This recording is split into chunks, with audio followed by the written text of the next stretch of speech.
Hi guys, thanks for visiting my channel. I hope you had a wonderful Thanksgiving holiday with your friends and family. So today we are going to be making the delicious homemade hot chocolate that I've been telling you about. We are going to make both double chocolate and we are also going to make white chocolate. So good, so much better than anything that you can buy in the grocery store, I promise you.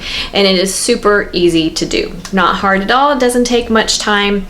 The one thing that I do want to emphasize though is you want to make sure you're using high quality ingredients. We're going to be using cocoa powder and non-fat milk, some chocolate chips, some white chocolate chips, and powdered sugar. Obviously, the better quality the ingredients you use, the better flavor you are going to get in your hot chocolate. So I like to use the Ghirardelli baking chocolate. You can use whatever you want, but I like the Ghirardelli, and I also like the Dutch processed. That tends to have a richer chocolate flavor, so that's what we're going to be using today for the double chocolate. I'm also going to be using the Ghirardelli mini chocolate chips. We're going to have some of those in our double chocolate. That's just going to make it the double chocolate flavor. And then for the white chocolate, a word on white chocolate. Most baking chips, we are going to use some of the white baking chips. They are not true chocolate. They are just usually flavored with vanilla. And I cannot find any chips at my grocery store that include cocoa butter. So when you're looking at white chocolate, for it to be true white chocolate, it must include cocoa butter in the ingredient list. I couldn't find any chips that included any white chips for our white hot chocolate that included cocoa butter. However, we are also going to be using their chocolate bar, and cocoa butter is included in their chocolate bar. So just make sure you read your ingredient list, especially for the white chocolate, and make sure that cocoa butter is included in the ingredient list on your chocolate bar or your chips, whatever it is you're using. Also, the other chocolate bar, white chocolate bar out there that does include cocoa butter is Baker's baking bars. The reason I didn't choose Baker's is because the Ghirardelli seemed to be a little bit higher quality in ingredients, and I believe cocoa butter was higher up on the list, which means it has more cocoa butter in it, so it is truer to white chocolate, but Baker's chocolate will work as well. And these were on sale, so they were the same price as Baker's. So this was a no-brainer in making the decision for me. The other thing that we're going to be using in our white chocolate, hot chocolate, is some white chocolate flavored pudding. Now again, you want to read your ingredients. I did go through all of my options for white chocolate puddings at my Meijer, and they have Godiva, they have the Jello pudding brand, and also Hershey's. And I did read the ingredient list, and the Godiva was the only one that included cocoa butter. So I want as much white chocolate in our white chocolate hot chocolate as we can get, so I chose this one. But if you're just looking for flavoring, you can use the Jello brand or you can use the Hershey brand, either one. But just know that it's more flavoring, not true chocolate. So we are going to get started, and we're going to start with the double chocolate. Okay guys, here we go. We are going to start with our dry powdered milk. And we need 3 cups of instant dry powdered milk. This is non-fat, but you can use whatever you can find. Carnation is another brand. I'm just using the Meijer brand because I found that it's pretty good quality. So we need 3 cups approximately of your powdered milk.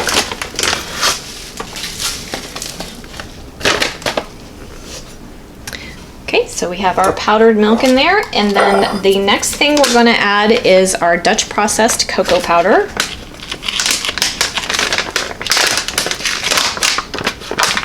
And we need 1 cup.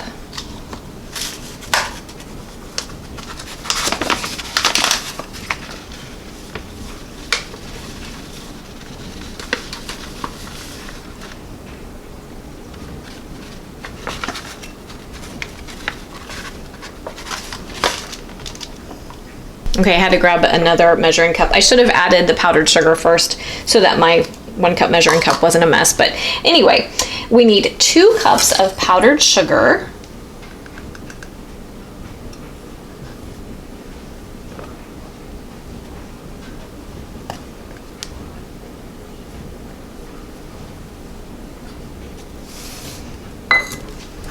And then we're just going to give this a nice whisk until all of it is incorporated together.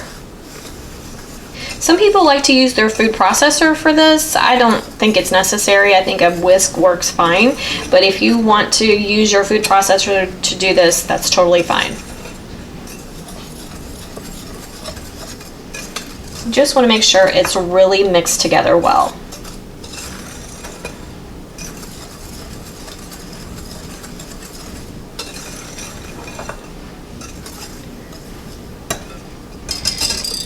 And that is your basic hot cocoa mix there. But we're gonna make ours double. So we're gonna add some mini baking chips. And we're just gonna stir these in. We don't really need to use our whisk, so I'm just gonna mix them in with a spatula. But a word on this, I'm gonna use most of this package. You can use up to the whole package if you'd like. But what you wanna keep in mind is if you are doing these as gifts, I would just use half of the package and mix it in and save some so that when you put it in your gifting jars, you have some to sprinkle across the top. It makes it pretty to have a layer of chocolate chips on top of your hot chocolate mix, but that's entirely up to you, but just some food for thought there. So I'm gonna pour in about 3/4 of the bag and just give it a good stir so that they are fully incorporated. I'm going to transfer it to my jars.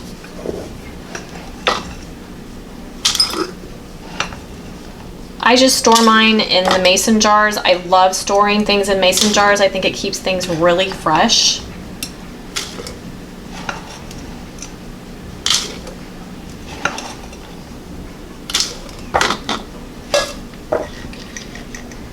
And you're gonna get almost 2 quarts of hot chocolate mix in this batch. So that's it for the double chocolate. So let's move on to the white chocolate. Okay, so now we're ready to do the white chocolate, and we're gonna do a little bit different process for the white chocolate. I am gonna use my food processor for part of it. We're gonna use 2 of the Ghirardelli 2 4-ounce white chocolate bars. And what I've done is I've frozen them. And the reason why you want to do this is just because it makes it easier to break them up if they're frozen. If they're room temperature or warm, they tend to want to clump up in your chocolate in the milk. We're going to combine them into the milk, and we don't want that. So I like to freeze them. So I just freeze them, and then we're going to break them up to help things along a little bit.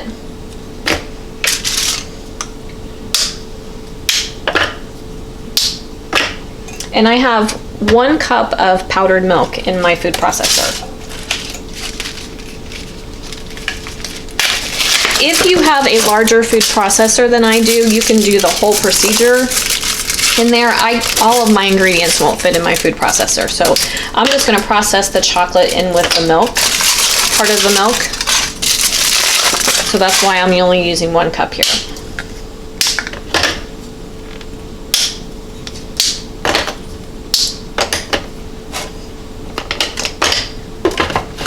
So 1 cup of the powdered milk and then both chocolate bars, and we're just going to pulse them until they're nice and crumbly and incorporated into the 1 cup of powdered milk.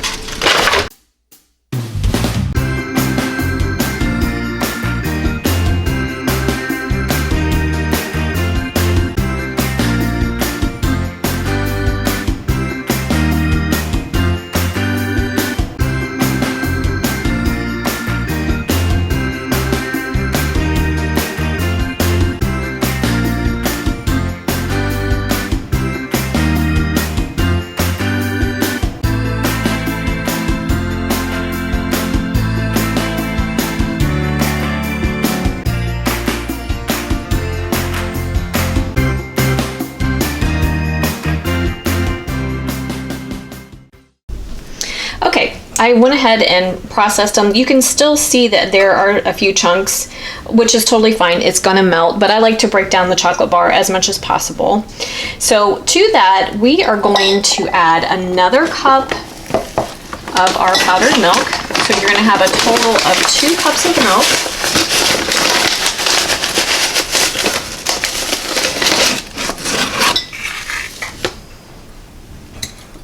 And then we are also going to add the box of white chocolate pudding. Actually, this is white chocolate vanilla bean pudding.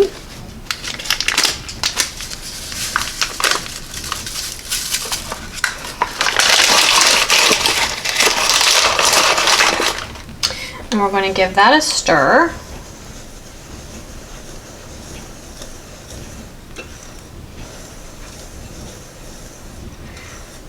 And then depending on how sweet you want your white hot chocolate, you can add up to a cup of powdered sugar. There's a lot of sugar in the pudding and in the white chocolate that we added, so we don't want to add too much, but I'm going to add almost a cup.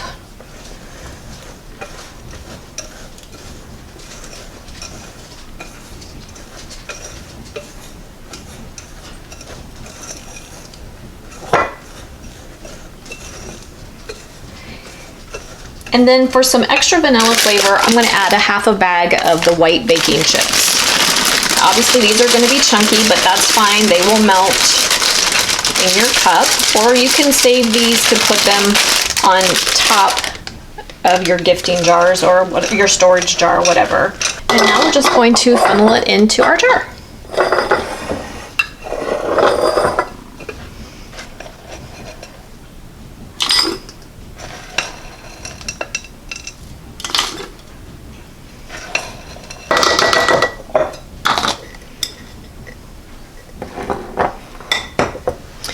And that will give you about 5 cups. Okay, just a word on the adding the white chocolate chips or the white baking chips. If you do not want the chunky chips in your cocoa mix, you can go ahead and process them like you did the white chocolate baking bar. That's up to you. I just like the texture. I think it looks pretty. So it's up to however you want to do it, but you can process them and make it a little bit smoother if you choose. And for either mix, you can either add hot water or hot milk. If you add hot milk, it makes it even creamier and dreamier. So good. And I like to add hot milk, but the hot water in either mix is delicious as well. So now let's move on to making a hot chocolate bar. Hot chocolate bars are so much fun for parties, family get-togethers, all those things. It's just really nice to have all winter long, but especially during the holidays, it's really nice to put together a hot chocolate bar. And I don't know anyone who doesn't enjoy them, especially if you have little ones.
Okay guys, this was just meant to give you some ideas. If I was gonna do this for a nice party, I would have dishes and everything that matches. I just was doing this on the fly really quickly just to give you some ideas. I know I gave you up close shots and you may not know what I had in the bowls, but I had the Andes Creme de Menthe bits. That's good for mint, chocolate mint.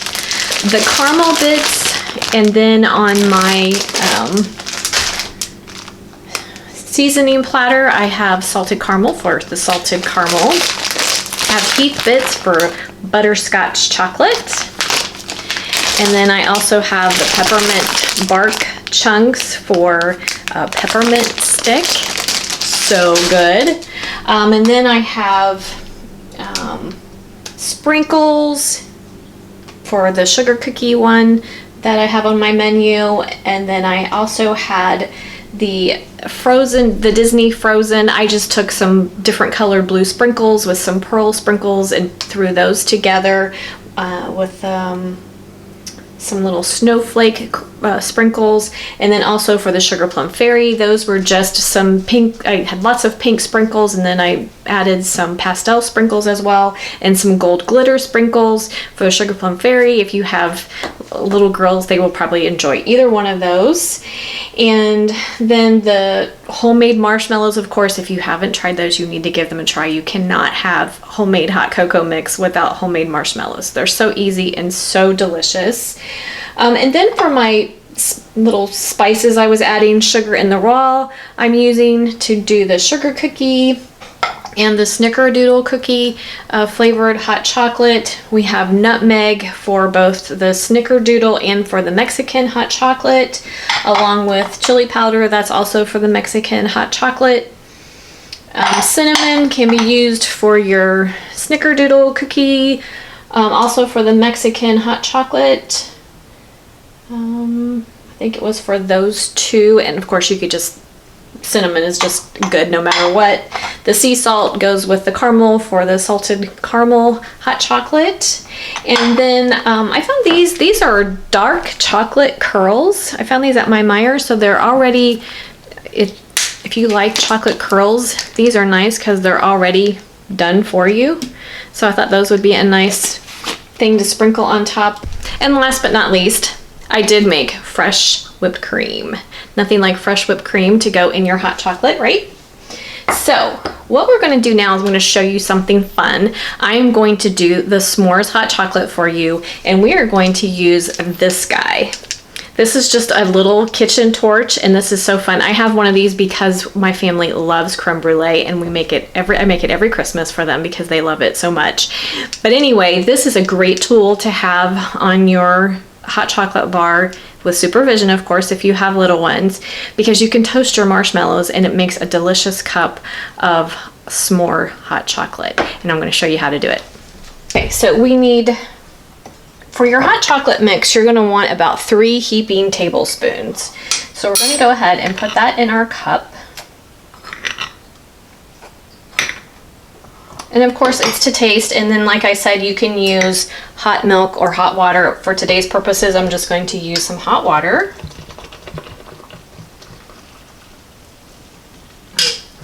And then I'm going to give that a nice stir.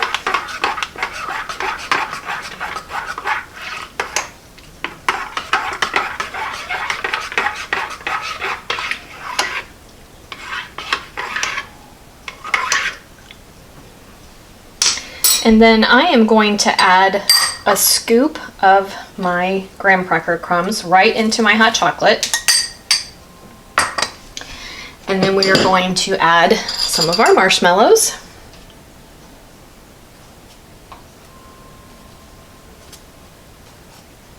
Can never have too many homemade marshmallows, I promise you that. And then I'm also going to add another sprinkle of the graham crackers on top. And then we're going to light this baby up and torch our marshmallow.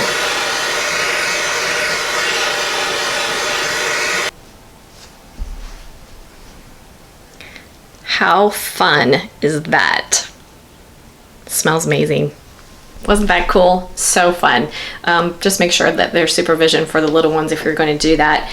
And I also wanted to mention that if you are going to do that, it does make them very hot, so people need to be careful when they're getting ready to drink it. I do have that delicious toasted marshmallow flavor. It's so good. Even if you don't want the s'more part, if you don't want the graham crackers, toasting your marshmallows on top of your hot chocolate is amazing. So I hope you'll give it a try. I hope you enjoyed coming along with me today, guys. This was really fun. It's really great to do hot chocolate bars for your winter festivities. They're easy to do, and like I said, the ideas are endless. These are just a few of the ideas I came up with. I will leave my menu information in the description box for you. Make yourself some homemade hot chocolate. It was not hard. It's so easy. It doesn't take very many ingredients, and it's better than anything that you will purchase in the grocery store, I promise you, and your friends will be impressed. So, also makes great gifts. We talked about this before in our gifting video. Homemade hot chocolate is a wonderful gift for Christmas, so I hope that you will give it a try. Thanks for joining me today. If you have any questions or comments, leave them for me in the comment section. Like, subscribe, and share, and I will see you next time. Thanks for watching.